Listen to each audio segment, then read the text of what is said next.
Hey everybody, what's going on? It's Tagoar here, keeping it tanky in Raid Shadow Legends, and today I am going to talk about 5 champs that I absolutely love, arguably my 5 favorite champions. Starting off at number 5, we have Corvus the Corruptor. This champion, I got him quite a whiles back, probably about halfway through my raid journey as of now, and he absolutely skyrocketed progress on my account. What does he do? Well, he's a poisoner that is also a protector. On the A1, he attacks one enemy, has a 60% chance of placing decreased attack for 2 turns. He is also defense based, so he will take less damage while doing more. He is not a nuker, but he can do good damage. A decreased attack is essential for any kind of hard content, so that way you are taking far less damage. On the A2, attacks all enemies 2 times. The first hit increases the duration of all enemy debuffs by 1 turn. The second hit increases the duration of all ally buffs by 1 turn. This is an excellent skill because it's 2 hits. It's 2 hits. So even if you run into something where you resist or you get a weak hit, the weak hit is more important. If you get a weak hit, you're still going to get the buff duration increase. So you are protected from affinity. Obviously, debuff duration increase is also very good, especially when paired with his A3, which is a 2-time hitter AoE. Each hit has a 100% chance of placing 2 poison debuffs for 2 turns. After attacking, places a poison sensitivity debuff on enemies under 2 or more poisons. He is capable of putting out 4 AoE poisons and a poison sensitivity. That will do a lot of damage. It is very easy, because of his kit, to actually put out too many poisons and fill up the debuff bar to where you can't get out, like drop defense and weaken or decrease speed. So he puts out a lot of poisons, which do a lot of damage over longer fights. And then on the passive, decreases the damage enemies under poison debuffs inflict. 5% less damage per poison debuff, stacks up to 25%. It is incredible passive. It is visible the amount of damage that he is reducing via that passive, just watching the difference between 2 and 4 poisons. It's literally, it's visible. He's got defense in all battles by 30%. It's a good solid aura, especially if you don't have speed in all battles on a solid champ. I have him with Brimstone just because that's good. I'm not really talking about his build though. Just his kit is good. He plays really well. He's simple. Don't have to overthink it. Just let him do what he's going to do. So we have Corvus at number 5. Number 4 on the list is going to be... Listen up, guys. You can get Elenaril for free, as well as Fayne, Uugo, and Tagoar as you level up. Just click my link in the description. Here's the steps to go about getting yours. Log out of Plarium Play on PC and uninstall. This will not work on mobile unless you are downloading it for the first time. Click the link in the description and register with a brand new email. Launch Raid and complete the tutorial. Go to your inbox and claim your first champ. Don't miss out on your chance to get Elenaril for free, as well as 3 free epics. Just click my link in the description and enjoy this wonderful start to Raid. Man, that's hard. These 2 are the ones that's going to be hard. But I think I'm going to give it to Araga's Wild King. Wild King is one of my favorite champions on the account. He's taken me leaps and bounds throughout content, and he is such a great protector that can also do damage. You can tell I like protectors. That's because I like my champs tanky. That's why he's the face of my channel. On the A1, attacks one enemy, heals all allies with less than 50% HP back to 50% of their max HP. This can heal a lot, and it's very important. Straight out the gate, you notice we are talking about 50% HP. This guy's entire kit lives around that 50% HP mark. On the A2, attacks one ally. The damage dealt is equal to 50% of the target's current HP. Then places a shield buff on that ally for 2 turns. The value of the shield is equal to the amount of HP that ally is missing. So if after that attack they're at 40% HP, they will get a shield equal to 60%. Also fills that ally's turn meter by an amount equal to the HP percentage they are missing. Finally, fills this champion's turn meter by the same amount. So typically what you want to do is you want to hit the ally with the lowest HP, because that will fill your turn meter the most, both that ally's and your own, and give that ally the biggest shield possible. Do not use that strategy when going up against targets that ignore shield. On the A3, it is an AoE skill. Has a 100% chance of placing a provoke on all enemies for 1 turn. Also places a strengthen buff on all allies for 2 turns. This is the Orc Faction Unity Champion. With 1 ally, this champion is immune to block active skills debuffs and cooldown increasing effects. So he's immune to lockout and block active skills.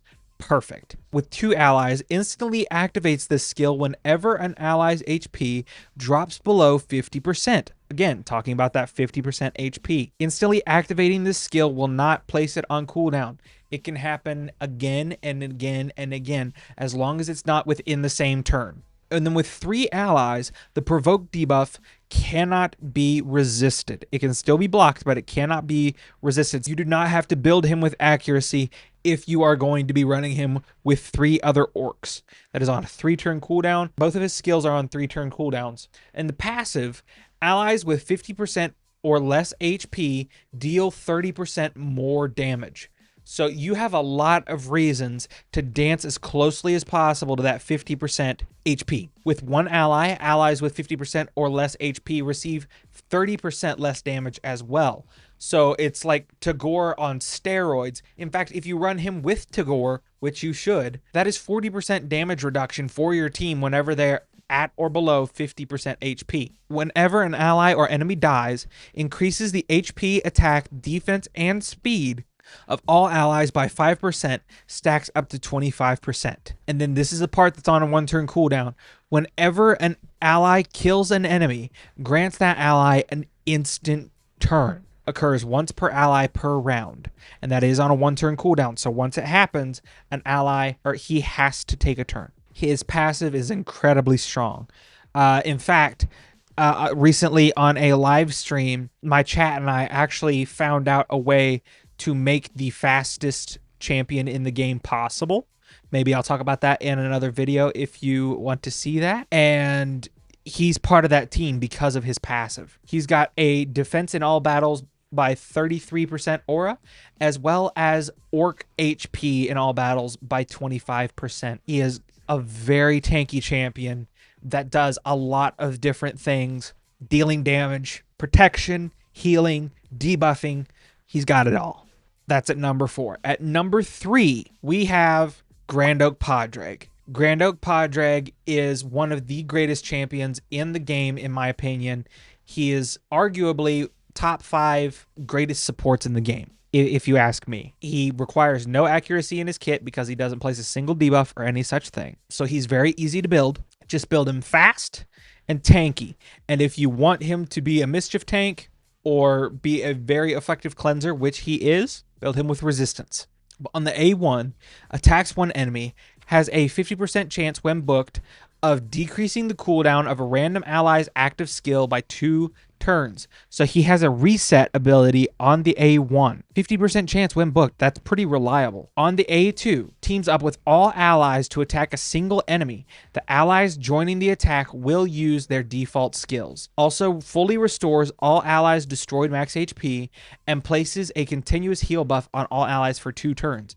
In my opinion, there are only 2 champions in the game who have a better ally attack than Grand Oak Padraig, and that is Admiral Blacktusk, the Faction Unity champion for the Dwarves, and the champion that will be going in our number 1 slot in today's video, so be sure to watch all the way to the end. Then on the A3, fills the turn meter of all allies by 20%, then removes all debuffs from all allies and places increased speed on all allies for 2 turns. A full team cleanse with turn meter fill and increased speed on a 3-turn cooldown. It is a fantastic skill. I love this skill. And then on the passive, at the start of this champion's turn on a 1-turn cooldown, places a buff on each ally for 1 turn dependent upon their type. Attack champions will get increased attack, defense champions will get increased defense, support champions will get increased accuracy, and HP champions will get a shield equal to 30% of their max HP. The only thing that I don't like about this is that he gives himself increased accuracy and he doesn't need accuracy in his kit. only gripe with the entire kit, and it is not enough to complain about. He's got speed in dungeons by 25%. Not the greatest aura. It's handy in dungeons. He's great for Fire Knight, both normal and hard, especially hard because of the ability to restore destroyed max HP. He's a monster in all clan bosses. He's even good for arena if you don't have a bunch of great turn meter fillers. So Grand Oak Padraig, definitely one of the best champs in the game. Love him to death. And I have 3 of them, so I know what I'm talking about.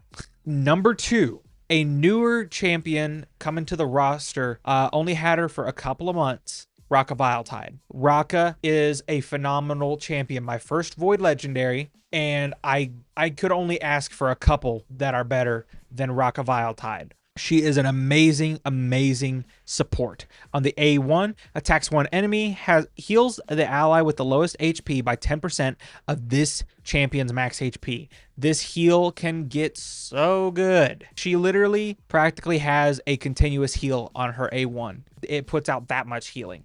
And unlike Godseeker and Neri, this will include herself. So she will heal herself if she's in a pinch. On the A2, full cleanse from all allies, then places increased attack and a shield buff equal to 25% of this champion's max HP on all allies for 2 turns. This is a great skill. Increased attack and shield protects and supports the nukers. Full cleanse makes sure that you are always taking full advantage of your champion's skills. And then on the A3, revives all dead allies with 50% HP and turn meter, then places block debuffs on all allies for 2 turns. She will place the block debuffs even if there are no dead allies. That is on a 4-turn cooldown. It is a great revive. AoE block debuffs for 2 turns is invaluable in endgame content. I wish I could have gotten her sooner. My progress has gone through the roof since I have gotten Raka Viletide. And then on her passive, the active effect, which is on a 2-turn cooldown, at the start of each turn, fills the turn meter of all allies by 10%. She's practically got an active skill for a passive. And then the passive effect, at the start of each turn, places a continuous heal buff on the ally with the lowest HP for 2 turns. That will not go on this champion. So she's a phenomenal healer. That also fills turn meter, cleanses, and revives, as well as placing crucial buffs. An excellent candidate for 9-piece protection. And by golly, when I get 3 more pieces of protection, you best believe that it will be going on Raka. She has speed in all battles by 19%. Wish that aura was a little bit stronger, but honestly, if it was, she'd be overpowered. So I can't be upset about that at all. And now for the number 1 slot. I want you guys to type in the comments right now before you see it. Who do you think it's going to be? Lady Mikage. I mean, of course, it's Lady Mikage. It's my first mythical. She is just a phenomenal champ. Either of her forms would be top tier champions on their own right. So, I mean, how could I not put her on the list? On the A1, on her first form, attacks one enemy with 1 random ally from the Shadowkin faction. The ally joining will use their default skill, then places a shield buff equal to 10% of this champion's max HP on the ally with the lowest HP for 2 turns. She literally has an ally attack on the A1. What? Now it's only Shadowkins, but hello, there's this fine fellow right here.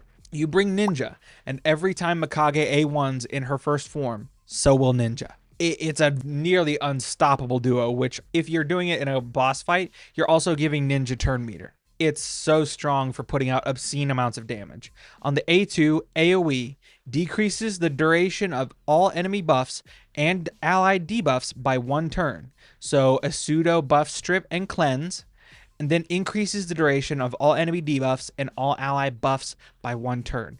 Literally 2 turns worth of buff manipulation and debuff manipulation on the same skill, with ignore 20% resistance when booked. It's incredibly powerful. I love this skill. And then on the A3, places increased attack and increased crit damage on all allies, then teams up with all allies to attack a single enemy. I believe this is one of, if not the best ally attack in the entire game. The setup with increased attack and crit damage is great for all nukers.